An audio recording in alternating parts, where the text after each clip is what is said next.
Encara no fa ni 2 anys que la piscina es va inaugurar i ja comença a tindre problemes de manteniment. Davant aquests problemes no ha hagut solucions de l'Ajuntament, tot i que és la instal·lació municipal més freqüentada amb 1.500 usuaris. Hola, bona vesprada. Estem així a la piscina municipal, oberta de Silla, per a començar el que serà d'ara endavant les gravacions de Bloc TV. Com podeu veure, encara que no parega, això és el que en principi hauria de ser el jardí de la piscina coberta.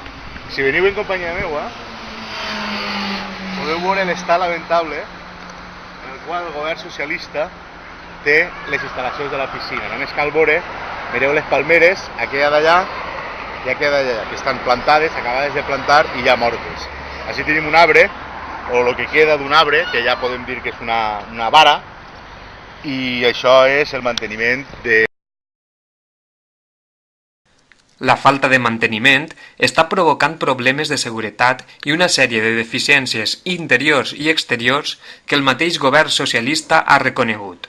El govern municipal ha evadit aquesta responsabilitat i ha anunciat en reiterades ocasions el tancament de la piscina.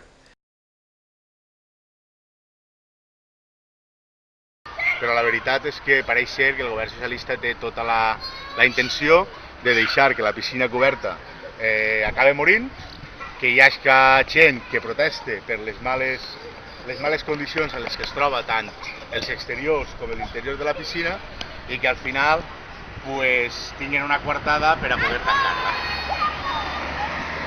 El govern municipal no pot limitar-se a criticar la piscina coberta.